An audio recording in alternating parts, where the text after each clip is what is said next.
This is The Measure of an Episode. As you know, where it is our continuing mission to explore what makes Star Trek proper Star Trek. And I got nothing. And not just a heist, but it's not even that. And not just quality or crappy TV. And we do this with 3 criteria. Paul, what are those 3 criteria? The criteria by which we judge these episodes. Number 1, is there science fiction inherent or at least explored throughout the plot of the show? Number 2, is this science fiction novel or unique? Or I should say the presentation of this science fiction novel or unique in some way. And number 3, is there some sort of ethical or moral dilemma presented to one of the characters? I wonder if every time we say this, if we say something different. It seems to be getting longer as time goes on and not shorter. You usually get better at it. We just keep getting worse at it. Well, because we're trying not to repeat ourselves. And in the process, we're like, and... the English language has not prepared us for that. Well, and, we only have 7 days to try and come up with a new way of saying it. And we wait until literally the mic is hot. Do we have 7 days or do we have about 5.5 seconds? Right. Oh, no, we have 7 days. We just choose to ignore that until we're on the mic and we're like, oh, yeah, we have to come up with a new one. And I'm Jonathan. And I'm Paul. And this episode, we watched 1 and then we watched 2 episodes of Enterprise. Enterprise, Season 4, Episode 15, and Episode 16. Episode 15's name was Affliction. Yes, we were supposed to watch Divergence, but we did not realize that was part 2. So if you are the fan who is watching before you listen, you need to go back and actually watch Affliction because we did and you didn't. So sorry about that. So the blurb for episode 15, Affliction. Phlox is abducted by the Klingons and forced to research a cure for a virus that is destined to wipe out the race. Reed is ordered to betray Archer. And Divergence is, while Trip comes on board to reverse the malicious Klingon modifications, Phlox and Antok find a cure for the virus that will not please General Kavach. While Trip comes on board to reverse the malicious... Oh, I see. Okay. I thought... Because he was off board. Well, we'll get into that. We'll get there. I don't want to jump ahead. Right. So it starts out very interestingly. It starts out on the Klingon ship, and with a Targ on camera. Like I thought that was the first time we'd seen it. Turns out it's not. But I was very impressed that the captain has his own little what's his name? Porthos dog. Yes, that both have their own dogs. Right. And it was amazing because it looked like the most amazing escape room set that because it just is sort of an orgy of blinking things that don't do anything. And it was so cool. Like I wanted to be there and trying to find a key for another lock to open, to give me another key to open another lock. Just push all those buttons, see what happens. And then ask for a clue. And they may or may not answer because they're off, getting a soda. Well, they'll just type something in random, like, push the buttons. Thank you, sir. And so, I don't know, it was kind of a very confusing thing, though. It wasn't really an opener because it was all people I didn't recognize. Was I supposed to recognize them? No, you weren't supposed to recognize any of them other than the fact that they were Klingons. But again, it goes back to the cold open being the main conflict. And I feel like it did. Yes, that was the main conflict, and yes, that should have been conveyed. But I don't feel like it was clear that the person was losing his ridges. No, I did not see that. I mean, maybe I should have, but I went back and watched it, and they were going away, but the camera work wasn't bright enough, and the camera wasn't focused on the forehead enough for you to see that they were actually being removed. And then so it's literally 30 seconds. And then they cut to the whatever Diane Warren song, which every single time subverts any kind of drama or stakes or anything because it's just a crappy pop song. You're right. Yeah. I didn't think about that. And I feel like that's probably my biggest problem with it. Because the song really, when you get down to it, like it's not a Star Trek song, but it's not a bad song. It's crappy in that it's misplaced. It's in the wrong place for that is exactly the problem because all of them end on cliffhangers of the tension has been revealed or the conflict has been revealed, and then it's like it's been a long road, right? Yeah, it's just this podcast is turning into a musical. By the way, that's 2 episodes in a row. We're gonna be singing, and there's gonna be a lot more. I did write a song about T'Pol and Tucker. Trip, yeah, Chip, Skip. Well, so then it cuts to Trip packing, which was something that I guess was handled earlier in the show, that he's going to another starship called the Columbia. Yeah. And he's having a conversation with T'Pol, and once again, they have this very vaguely constructed conversation about we don't know what the status of their relationship is or was. They together, and now they're sort of having this like this. That's why they're bickering, or were they bickering It's awkward because and they had to get out of it? Yeah. yeah, or were they bickering because it's the relationship that could have been that will never be now? You know, it's like I can't believe you're leaving. We were just getting started. We'll never know. And the whole show is like this. Right. So far. Yeah. Unless you've seen the episode that is the linchpin between the before and after, none of these conversations tell you if it was before or after. And maybe that's good writing, but it's just funny that all of the episodes that we've watched so far are in that weird gray area, that weird limbo of a relationship where they've just gotten out of one or just are going to get into one, you know? Yeah. Yeah. Kind of like Han Solo and Leia from Star Wars, where their relationship is kind of a battling, fun relation where they seem to hate each other, but they really secretly love each other. Right. Before and It's after always they that way, kiss, because they kiss like once or twice in the movies. Mm-hmm. And everything before and after that is just they're just kind of at each other's throats. We don't know why. Okay, so then Phlox and Hoshi, Yeah. Hoshi I are like Yoshi. coming out of a they bounce out of a movie theater and they walk down a dark alley, and Phlox gets abducted. Well, yeah, but I want to talk about that for a second. I actually liked the conversation here. I know that it was filler, but what was nice about it was it seemed a lot more like about their character and about personal situations, and it wasn't just idle chatter about the meal that they just went to or the movie that they just saw. Like it was, you know, like they were talking about that, but then she said something about like, you know, you should go to the council or, you know, whatever. And it felt a little bit more that it was genuine characters having genuine conversation and not waiting for the next thing to happen. So that's because they probably wrote that scene well. Whereas in maybe a Voyager episode, or even a Deep Space Nine episode, Phlox would have been talking about, well, you know, on our planet, we shove the food up our asses, and that's how we digest. You know, it's like it's always going to be some orgy or some overcompensation of that. I'm an alien, and this is how we're alien. I'm going to tell you about it. Right. So Phlox gets abducted, and again, I liked here that Hoshi was not just knocked out. Like she actually did fight back and held her own for a moment there, rather than just being the insignificant woman who had to be pushed out of the way. Right, and she's not even the security officer either, which was nice. Right. Her Starfleet training helped her, at least temporarily, you know? Right. Postpone the inevitable, but... So then we cut to Trip. He's getting ready to leave. He's sort of giving everybody orders on what to do. Oh, no, he's already there. He's already on the Columbia. Sorry. And I thought to myself, this is very strange. Okay, well, number one, they wrote the Columbia on the outside of the ship. And I wasn't sure. Do they do that on all the other ships? Yeah. They do. Okay. I was unsure and too lazy to go research that at all. But the ships had USS on them, and there is no USS yet. Oh, okay. They do have like a tail number, though. It's like NC whatever. Yeah. And then... I don't know if you caught it, because it is sort of this escalation of clues about the extra that was in the show. The captain of the Orville? Yeah. Well, he was just an ensign at this point, obviously. He hadn't transferred yet. He wasn't the captain yet. But I thought to myself, I was like, oh, that guy kind of looks like, is that? That's where I was the first time. I was like, oh, maybe, because it was sort of like a chub Seth MacFarlane. And I was like, oh, maybe that's not him. It's just somebody that looks like him, because this is weird. I mean, I knew it was kind of like prime time Family Guy for him. Yeah. And I was like, maybe it wasn't him. That would seem weird, although he is a Star Trek fan, but I don't know. And I kind of wrote it off. And then he's there again. I was like, oh, that's definitely Seth MacFarlane. So that was the note where I was like, maybe I need to start writing down my notes on this episode, because I already have quite a few, and you know we're not even 5 minutes into the episode.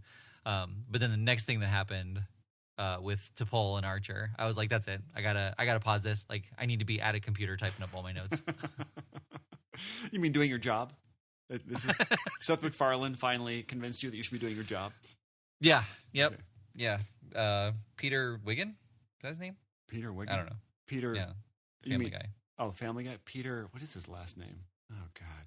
Is it not Wiggin? No. Higgins? No, I don't think so. Does he even have a last Dunphy? name? No. I can't think of the last name. Peter. Yeah. Griffin. There you go. Anyway, so then Archer and T'Pol, they talk about Phlox's kidnapping a little bit, and Archer wants T'Pol to mind meld with Hoshi, and they do that, and they finally... Well, no, they don't just do it. She's like, well, I don't know if I can, and then Archer's mansplains and comes in as the white savior, and he's like, well, I've had experience. Why don't I show you how to do it? Well, it worked, didn't it? Oh, perfect. Yeah. And they find out that it's a Regillian?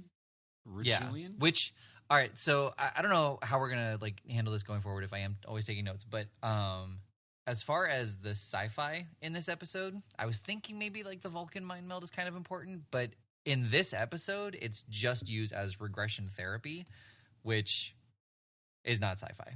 Well, they kind of almost made it cool where T'Pol is, when they relive the memory, she's in the memory. She's there, yeah, that was cool. She's kind of interacting with Hoshi in a way, but Phlox is kind of doesn't see, obviously, but right. That was kind of, but they didn't do anything with it. It just was kind of there. I was kind of this expecting to be something different, but yeah, it was just sort of so she could see the race, I guess, right. Or she could hear the language. That's how she did it, which was kind of cool. And then they cut to Reed, and I feel like I've had questions about this kind of behavior that he has, where he goes into dark, misty alleys, moist alleys, and has meetings with people.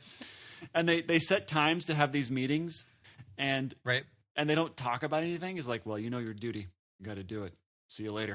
It's like, you couldn't have text messaged this me. We had to make plans to go meet in this alley for you to tell me that. And I felt like I couldn't quite understand what was happening, but it actually culminates in this episode. All those weird, dodgy meetings that he's taking, I think happens again later, because I think we watched something. Happens in Terra Prime, yeah. Well, and for me, it was really nice because, for somebody who is familiar with Star Trek, they're going to know that this is Section 31. And it was nice that they didn't say that until the second episode when Archer and Harris were talking. Bless you. Have fun muting that. We've got another sneeze coming.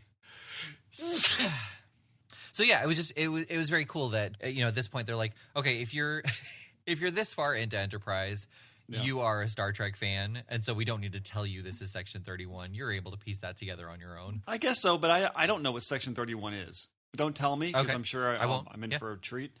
But wasn't clear to me. Maybe that's because I'm not up on any of my Star Trek. I was going to say on my Deep Space Nine. Is that where that?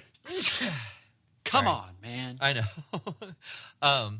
Yeah. So it's first introduced in Deep Space Nine. I knew it. I don't know if it shows up in Voyager at all, but it's a huge part of Discovery. Those are two shows that I have not seen. Dude, you need to take some new time. Right. So then we cut to why Phlox was abducted. They want him to find a cure for this weird Klingon thing, and Phlox meets the first... What's going on? I don't know. I probably need to take this toothpick out of my nose. And Phlox, he meets the first British Klingon? Almost British Klingon? Felt like that guy, he was doing... there's points where I was like, he's definitely British. The guy, the other Klingon doctor guy. And then there was points where, is he American now? Or is he just sort of doing a weird mid-Atlantic thing? It was weird to me. I'd never heard a British accent from a Klingon. It was very strange. Right. But they want him... So anyway, they want him to, help the Klingons. Right, and he's like, let's get started. But did you see who the captain was? No, who was that? It was Uncle Carl. Who's Uncle Carl? From Fresh Prince of Bel-Air. Oh, I did not notice that. Oh. I guess that makes sense. Yeah. I feel like I should have recognized him now that you say that. Right. My bad. And then they come across a destroyed freighter or something like that. And they have it has a really good energy, though. The music is doing a really good job, where it's this sort of subtle hum of urgency. It's not like, bah, bah, bah, bah, bah, bah, but it's like they're going from point A to point B to point C, and they're just moving along. And I always compliment Enterprise with this. where they really get pacing well. And then they cut to Trip with the new captain of the Columbia, or the old captain, I don't know. And it just totally diffuses all urgency. They could have just kept going. And it not only to find out that they could have cut this scene out entirely, that all they had, the reason this dinner scene is happening is so Trip, they can match cut with Trip saying, well, the reason I left is sometimes it's better that the people you work with are just colleagues. We get it. And then it cuts to T'Pol's dream. Right. And it just, you don't need it. Nobody knows or cares what's going on with Trip and Phlox. Or Trip and T'Pol. That's probably the problem. Like, it was just this weird love triangle, and Trip was like, you know what? I'm just going to remove myself from the situation. Yep. That's game theory right there. T'Pol has her, what would you call it? Her Matrix room? Yeah, or the Harry Potter thing when Harry Potter dies. Spoilers. And he is in that room with Dumbledore or something like that. I don't know. Right. With 2 doors? Were there doors? I thought it was just a giant white void. It sounded like you said double door. Yeah, and then Clint Eastwood walks in. There's like a whistling sound. So saloon doors? They were crazy doors. I'm here for my 3 p.m. petty. Oh, those are salon doors. Petty's not here today. But the Heartbreakers are. Nice. I'm tapped out. And the Heartbreakers are Trip and T'Pol. Oh, nice. Man, you rounded that out nicely. Like Michelangelo. Speaking of, Uncle Carl was also the voice of Shredder on Ninja Turtles. Man, we are just like reference after reference, like bam, bam, bam. It's like it's the cinematic universe of the Teenage Mutant Ninja Turtles, Star Trek, and Fresh Prince of Bel-Air. Where were we in this convoluted plot line? In the afterlife with Harry Potter and Dumbledore. Right. Yeah. So that's and Trip and T'Pol, that's right. And Neo T'Pol's Spank Bank, which is just a white boy. Trinity. Right. Yeah. Mm-hmm. So one of the things that was neat was that that he references the fire planes, which was actually mentioned in a previous. So this episode has a lot of callbacks to another episode, Home, and we haven't seen that one yet. I don't think. I'm pretty sure not. But for some reason, they watched that episode and they were like, "Oh, we can reference that here, here, and here." Because they talk about T'Pol talks about the fire planes in that episode, and then Trip mentions them again in this episode. Oh, I guess we'll learn about that later in the other. Yep. Yeah. Sometime between now and the next 12 years. Right. And then the fun part have cavemen in space. Yeah, the Geico cavemen attack the Enterprise, and I have a little bit of tidbit of trivia for you. Okay. I was in my notes. I was typing Geico cavemen, and I didn't really spend a lot of time because I do it while the show's on. And I typed in all lowercase Geico, and then I did space cave spaceman. And after I hit the space bar, after MAN, it auto capitalized Geico and capitalized cavemen. That Weird. means, and so as you know, there were the Geico commercials. Right. And we're starting over. But there was also a spin-off television series that was wildly unsuccessful for some reason. Yes. So that was enough for Apple to put that in their autocorrect database, which I don't know if it was the commercials or if it was... I hope it was the commercials. Yeah. Well, those were the things that made me want to go to Geico. You know? So yeah, anyway, they have another a well-paced segment where they attack, they run them off, they shoot one of them, and it's just, I don't know, it was really nice, it was really well done. Yeah, and I don't know. What I wish they did, and maybe this is sort of a prototype to a Christopher Nolan film. But you know how Christopher Nolan films are they're just subtly kind of humming with urgency. There aren't a lot of scenes where it's just two people talking and nothing is happening or is going to happen. It's always like they're always kind of moving. They're bouncing along through the plot to the next thing. It's never very static. And I like it when Enterprise does that. They have this style where there will be 3, 4, 5 scenes that are seemingly disconnected plot-wise, but connected through the music and the editing, and they all kind of just blend together, and I love it. And I hate it when it comes to an end. I want the whole episode to have that. Yeah, and well, what's interesting too is I feel like kind of what you just said, like it's just in scenes, but I feel like Enterprise, those scenes just really nail it better than any other Star Trek. I feel like, if we had to compare, like TNG would be like a 7 or 8 out of 10 through the whole episode.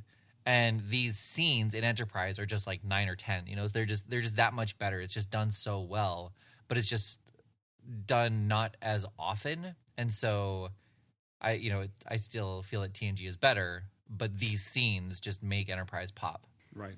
Yeah. Yeah, I agree. And I think because they're a little bit more modern. Yeah, and speaking of unnecessary interjection, that moment with T'Pol and Hashi, where she's talking about how she's having hot dreams about Trip. She's having sex dreams about Trip, yeah. Yeah, and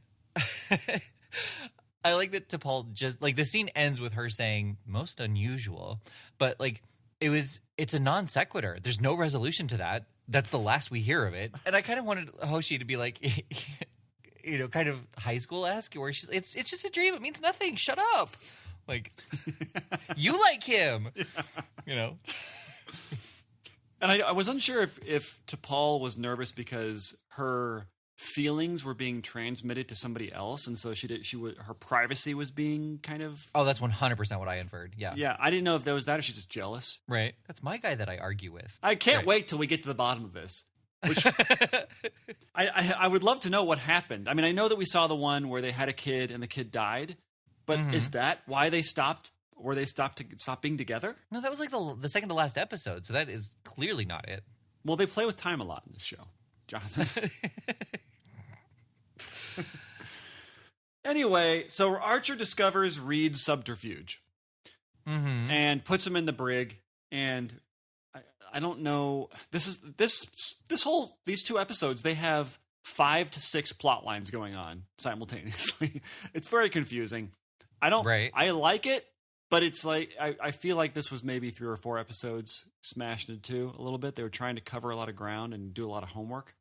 And so basically the episode ends with the Klingons infiltrating the Enterprise's systems. And so they go into a Keanu Reeves speed. You can't drop below warp 55 or 5.5. Warp 5, right? I remember that when the bus was stuck at warp 5. Yeah. They couldn't go below warp 5. So the argument in the brig, though, it felt very soap opera. I don't know if you felt this or not, but like the conflict was legitimate and the conversation was like, I didn't feel like it was hammy or forced or anything like that, but just Malcolm Reed like turning away from Archer, being like, I wish I could tell you more. Oh, no. Like it was so well. And what didn't help was the way they shot it, because they used a lot of zooming. And that's they use that all the time in soap operas because it's just easier than to get through these things, lickety split, because they have to do another one. And so it ends on that cliffhanger. And again, I thought it was interesting too, because I guess I don't remember in like Chain of Command or Time's Arrow if it genuinely didn't resolve anything, or if they all, like, if it literally was the first half and it ended completely on a cliffhanger with nothing being resolved. Because for me, at least with this episode specifically, like it felt very much like it was supposed to be 2 episodes watched together and not with a cliffhanger, or, and not watch this episode this week and then watch the conclusion next week. Like, it seemed like this was supposed to be like a big 2-hour event where they took a break, but it seemed like it was supposed to be kind of like Encounter at Farpoint or All Good Things, where it's supposed to be watched back to back, but it's written and designed in such a way where it does have that specific break at the halfway point. Well, it might have been shown that way. They have 2-hour events sometimes. Yeah. Yeah. And this is when it was UPN, so... Yeah. Well, and just kind of, just jumping into the next episode, like, this is kind of what I was talking about off mic when I was saying maybe you should watch part 2 first, because, my note says, can you imagine jumping in on this part 2? Tucker's off the Enterprise. Reed is in the brig. Vintage Klingon is listening to the conversation. They're traveling, like, they're stuck over warp 5. It's just, what? Like... I feel like I missed some things. The blurb really underperformed me on this one. Right. And a quick side note, just on the back end of things, the Klingon in the brig was actually played by the guy who played Alexander in Worf's wedding episode. Oh, interesting. Not Alexander all the time? Right. Oh. That was his last name. He was Russian. You're not wrong, actually. Alexander all the time? Well, right, but Alexander, like, Worf was raised by Russian parents. Oh, I see what you're saying. Yeah. Got it. So the actor's name is not also Alexander, which is where No. my brain was. Right. But actually, this was probably the biggest exploration of science fiction, this whole scene. It wasn't, like, it didn't really have much to do with the plot. Like, they could have just said, let's beam him over. Okay, he's beamed over. All right, let's get on with the plot. You know, they took 5 minutes and had him zip line over to the other ship while it was going warp 5 or whatever. Right. And it sort of was a little clunky to me. I didn't quite understand because somebody says, "Why don't we transport them?" and then that goes away. I must have missed something. Why? Well, yeah, like I didn't. He was talking about, you know, like, why don't we transport him? And he's like, I'm the only one who can do this. And then he just stands there and he's like, you can do it. You're almost there. It's like, you're the only person who could do that? Yeah, why exactly? Why was Reed called out of prison to go do this? And why? I mean, and the same thing. Why was Trip? Why couldn't they just say, look, you just have to hold down Control-Alt-Delete and reboot the computer? I understand they had to pull some things out of a thing, but it didn't seem like they needed Trip for this particular thing. It didn't, right. Both of them didn't seem like they needed to be there. Like, yes, they were, well, and Reed not even the one who needed to provide the information, but Trip needed to provide the information on how to reboot the engine. And I guess kind of it makes sense. Like, he would want to be there to monitor because he was kind of the only one who knew how to do it. But at the same time, you know, they have video monitors and he could have been watching. I didn't get the impression that there was much they could do if something went wrong, you know, on either side. Well, and if something went wrong, they lost both their ships. Yeah. So we don't really need anybody. He should have just jumped. It would have been a lot more entertaining because he's sort of moving slowly, but there shouldn't be any gravity. And so he should just be able to pull himself up very easily. And they were just kind of, they're kind of making it seem like it was Princess Bride. Right. Yeah. Like, I was actually one of the, I was like, why is he moving so slow? I get that he would be moving slow once he entered the gravitational field in the Enterprise, you know, because he's got to pull himself up at that point. But before that, when he's traveling between the two, there's zero gravity. Yeah. I felt like they had this great concept and it could have been executed a little bit better. You know. And then just bringing Reed out, and then they talk to him in the captain's quarters again. I was really curious to see how they were going to keep him on board because, you know, at this point, Archer doesn't trust him at all. And so, you know, I was very curious in the second part to see how they were going to resolve it. And I wasn't very satisfied with it because Archer was kind of like, earlier he says, Reed says, you have my word. And he's like, your word doesn't mean a whole lot. And then Archer is like, you need to give me your word that your loyalty lies with me. Yeah. And so why are you asking me if my word doesn't mean anything? Right. You asked me, a-hole, you know? Right. Yeah. But when the captain of the Columbia and the Enterprise were talking, you know, and she says, like, I need you to be fast. It would have been nice if they put in some, like, double entendres or sexual chemistry, you know, or type thing where she's like, I need you to be fast. And he's like, that's not my normal request or something like that. Yeah, well, the problem, I mean, that would have been appropriate because I felt like the captain of the Columbia was super flirty all the time.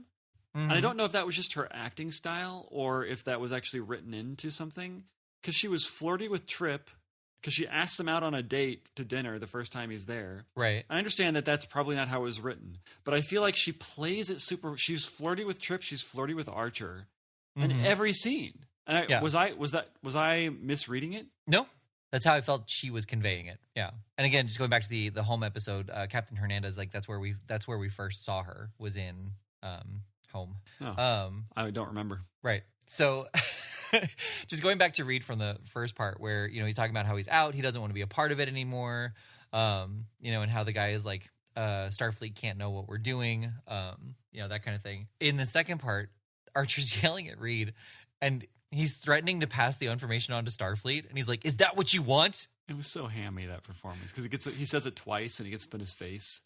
Mm-hmm. It's almost like they were intentionally making every exchange between Archer and Malcolm to be. It was like direct. We brought in a guest director from the Days of Our Lives. Well, and then also at the beginning of the episode too, there was a zoom in on Captain Hernandez as she's calling to Trip in engineering, and then there's a zoom in on Trip as he's responding to her. Like it was just this, the camera was slowly zooming in on her and on him, and it was a very strange thing. Well, it was like an epic zoom where they came in from the outside the ship through the bridge bulkhead and then directly into her face, and she says, Captain to Trip, come in. Yeah. Or whatever she says. And then again, it started from the bridge and went down the corridor and into the turbo lift and down the ladder and into the engineering and finally zoomed in on Trip's face. I was like, man, this is vertigo. This is an expensive phone call.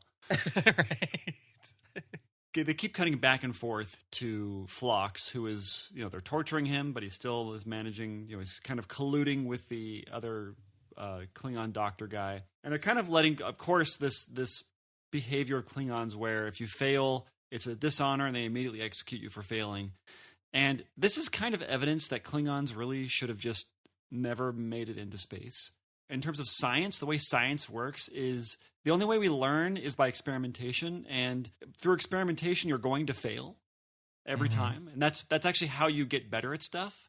And so they would have never, if they just kill people who fail them all the time, first of all, they'd run out of people, unless they're an infallible race, which they aren't, obviously, that science doesn't progress without failure.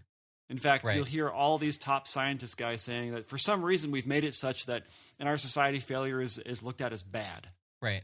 And Klingons would have never, they would have never discovered fire, if much less warp drive, if they weren't, if they weren't failing all the time. And so this idea that they're just executing scientists whenever they don't deliver on a specific deadline. I mean, they should do that with game programmers and makers, where if they don't, because they always say.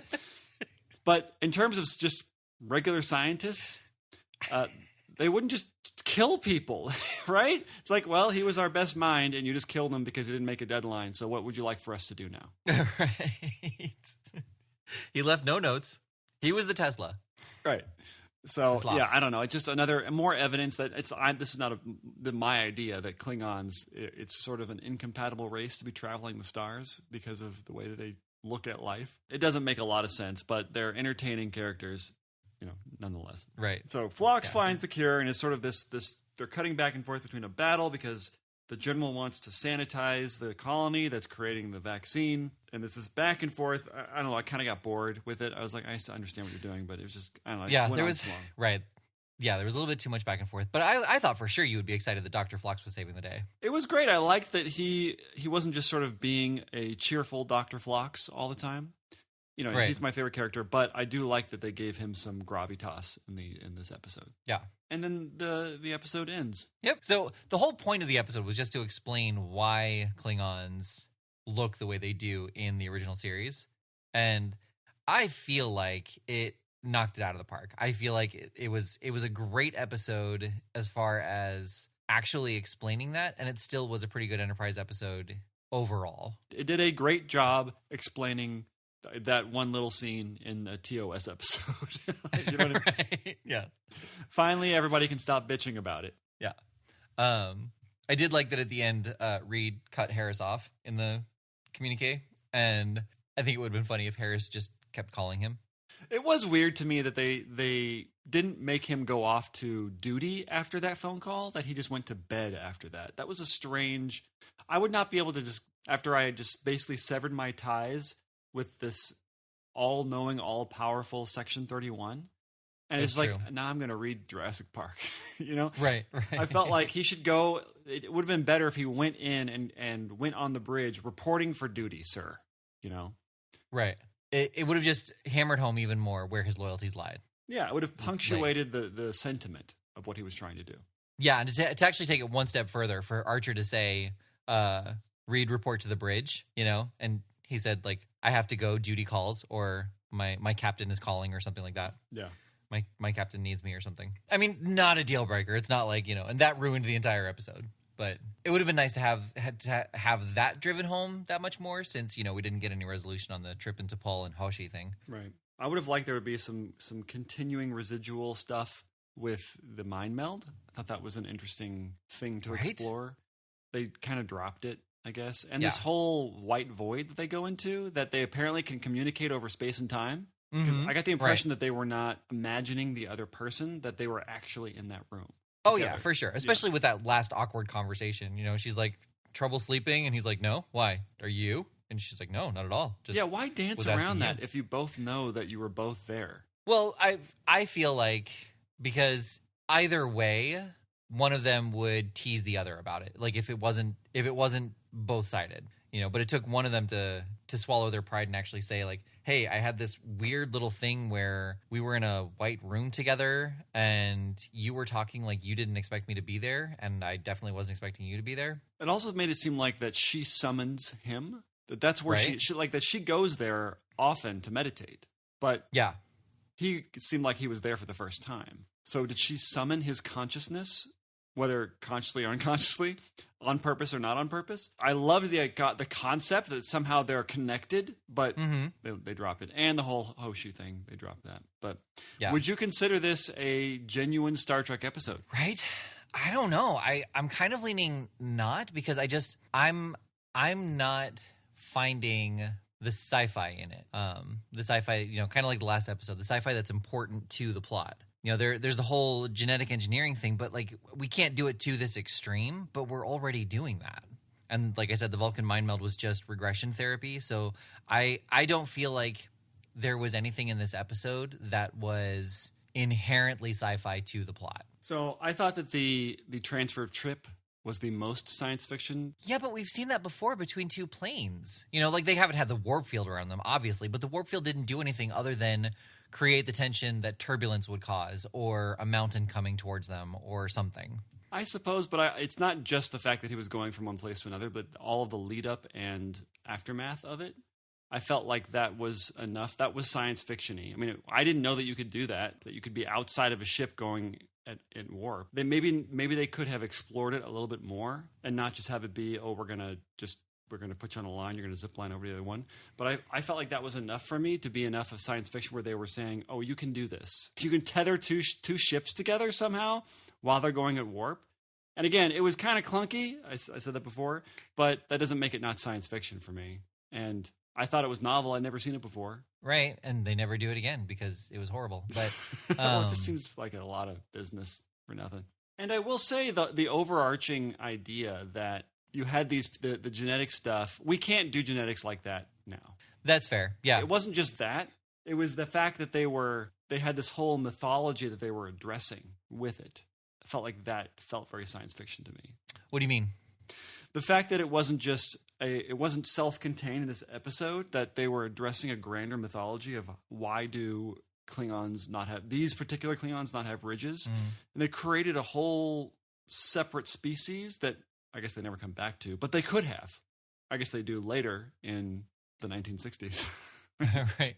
Yeah, that's kind of interesting. Like they address it in this episode, and then they don't bring back the original series Klingons in any of the remaining episodes.